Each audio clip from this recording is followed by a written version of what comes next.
You're in the kitchen. You grab an onion, slice into it, and within seconds, your eyes start burning. Tears roll down your face like you've just watched the saddest movie ever made. It happens to almost everyone. But pause for a moment and think about it. Why does this happen at all? You're not rubbing the onion in your eyes. You're not even eating it yet. And still, a simple vegetable sitting on your cutting board somehow makes you cry. That sounds almost ridiculous. But here's the strange part. This isn't just an accident. Something inside the onion is actually triggering a chemical defense system. And the explanation involves molecular chemistry, lightning-fast enzyme reactions, and a scientific mystery researchers didn't fully solve until 2002, which is surprisingly recent, considering humans have been cutting onions for thousands of years. In fact, onions have been part of human history for a very long time. Ancient Egyptians ate them regularly. They even placed onions in tombs with their pharaohs. Across cultures, onions became one of the most widely used ingredients in cooking. But while people everywhere experienced the same thing, burning eyes, sudden tears, why does an onion sitting quietly on the counter do absolutely nothing, but the moment you cut it, it launches a full chemical attack? To understand that, we have to zoom in, all the way down to the microscopic level inside the onion itself. Onions belong to a plant group called allium. That group includes garlic, leeks, and chives. And like many plants, they evolved chemical defenses to protect themselves from things that want to eat them. Insects, fungi, animals.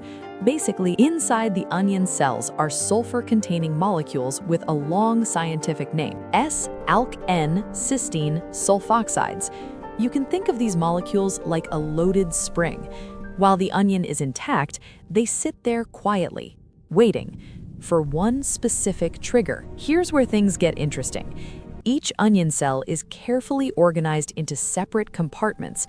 In one part of the cell sits the sulfur compound. In another part sits an enzyme called allanase. And these two are deliberately kept apart by membranes. As long as the onion remains whole, they never meet. Nothing happens.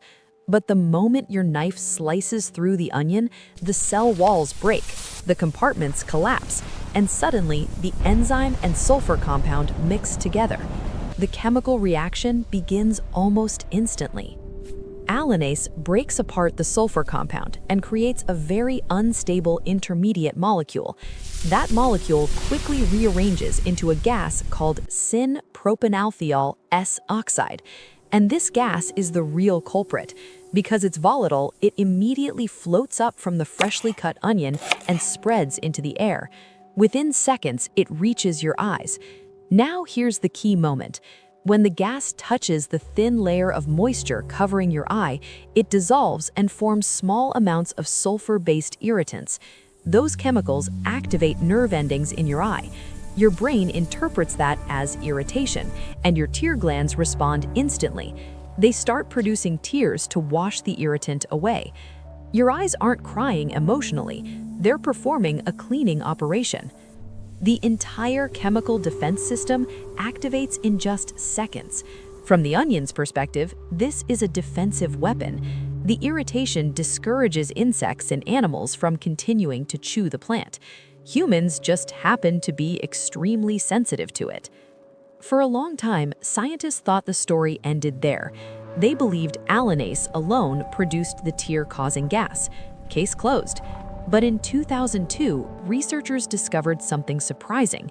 There was another enzyme involved. A Japanese research team led by Yoshihiko Imai found that onions contain a second specialized enzyme called lacrimatory factor synthase, and its job is very specific.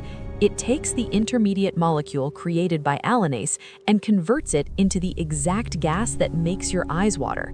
In other words, onions evolved an enzyme whose main purpose is to make you cry.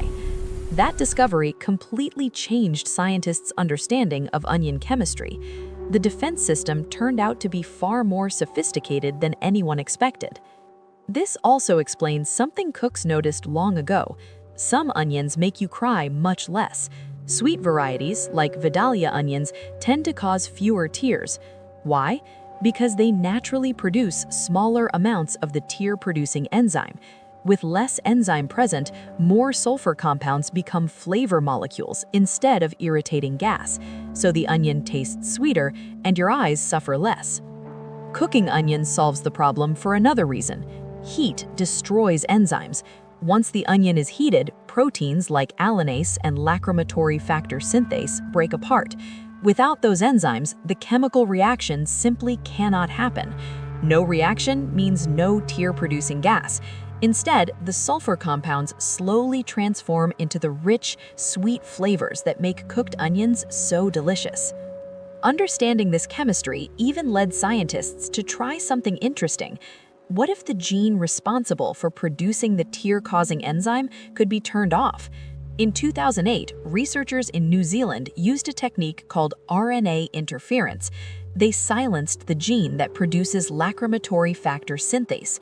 The result was unusual: an onion that kept its flavor, nutrition, and appearance, but produced almost no tear-causing gas when cut. A nearly tearless onion, all by controlling one single enzyme. So, that everyday moment in the kitchen, the one where you suddenly find yourself wiping away tears while chopping vegetables, is actually the result of a remarkably complex chemical defense system, one shaped by evolution and only fully understood by science very recently. And onions aren't the only food fighting back. Chili peppers produce capsaicin, a molecule that activates the same pain receptors that detect heat. When spicy food feels like it's burning your mouth, nothing is actually burning. Your nervous system is simply being chemically convinced that it is. And once you start noticing these things, you realize something surprising. The natural world is full of invisible chemical strategies quietly happening